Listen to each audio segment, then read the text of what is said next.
Hey YouTube, it's Troy for Committed Music, and I wanted to show you guys something that I've been working on all tonight. So my songbook was back to back full, and it doesn't look that much right now, but that's about, I don't know, maybe 100 to 200 page protectors. And what I did was I took one piece of paper and I thought of all the genres and the topics that I could think of.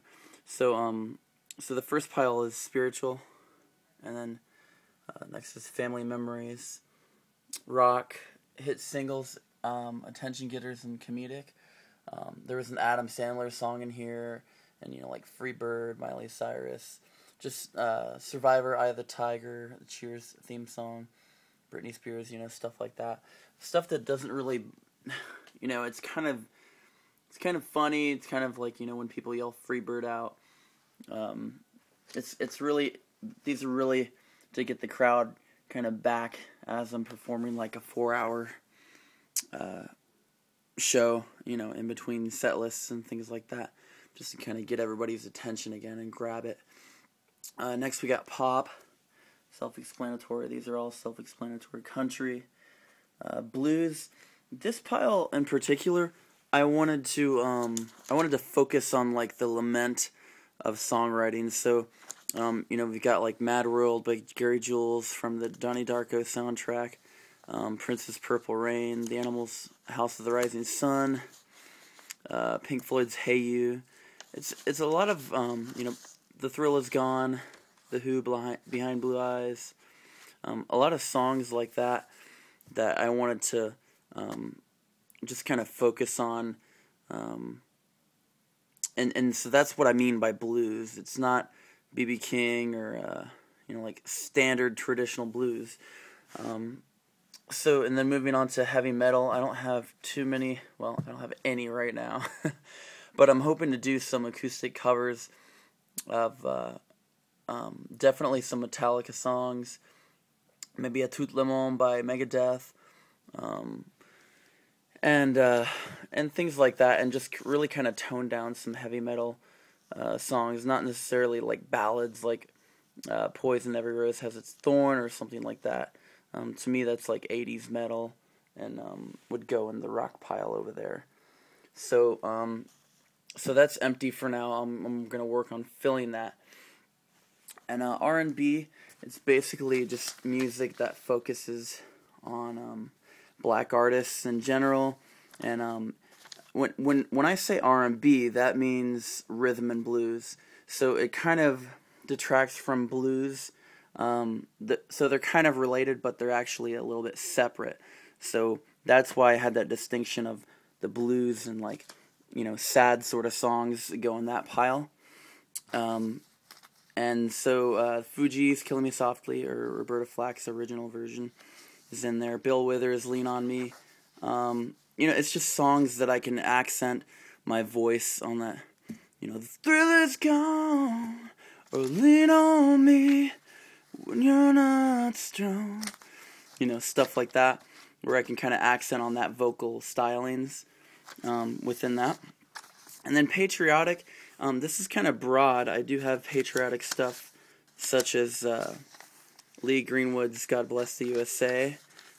Working on getting a little bit more in this pile too. Born in the USA by Bruce Springsteen.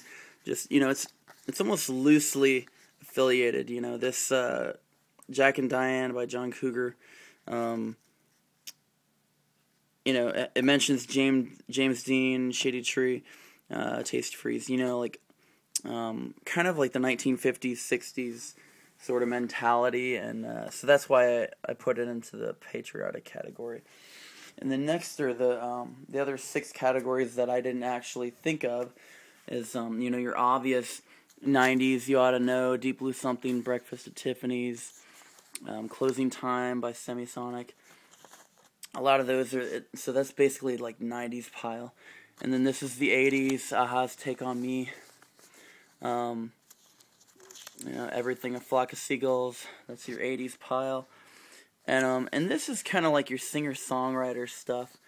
This is I usually do the Joe Cocker version of "A Little Help from My Friends" by the Beatles, just because. And this actually, I'm gonna put this in the blues pile, and then I'll work on, maybe putting these over in some other piles. But for now, this is kind of like the 60s counterculture, 1960s, 1970s stuff. And then moving on to like swing and rockabilly and stuff like that. I want to get a few more songs like that, but your classic Stray Cat Strut by the Stray Cats. And these I don't really, they're kind of famous songs. By the Way is a good song by Red Hot Chili Peppers, and obviously Sublime is an awesome band. But they got a few lyrically challenged points in there where they kind of cuss or they do something like that, so I usually try not to do that during live performances. And also I'd like to do like a reggae sort of category, so I've got a few Bob Marley tunes in there. So that's it. I mean, it's pretty expansive, but it's not hard to do this. And basically what I'll do is, behind all of these, I'll have my new songs that I print off.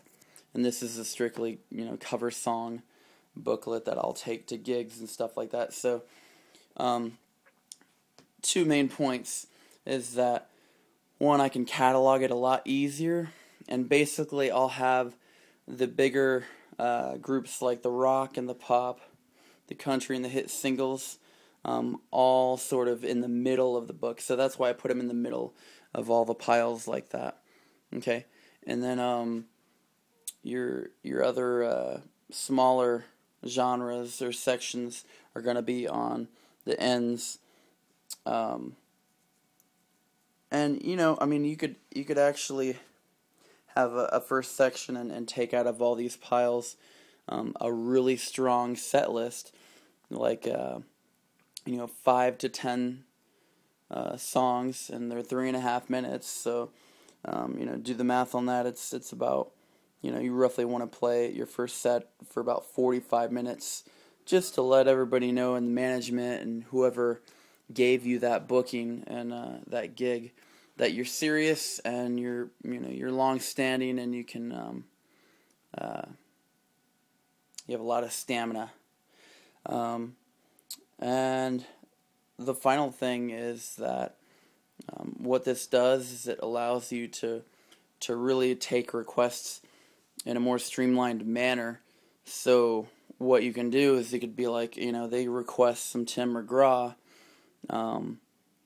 and while you might not have the exact Tim McGraw song, you look in the country pile, I've got Just to See You Smile right now, or Sugarland Stay.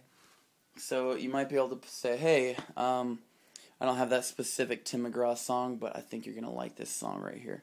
So it's almost a way to get your tips in there, and for people to, to pacify people. And I'll turn the camera on me so you can kind of see instead of just looking at papers down there. But it's kind of a way to not really pacify your audience, but to really create the soundtrack for that moment in their lives. They might be drinking. I choose not to drink, just because it's what I believe is the best choice for me.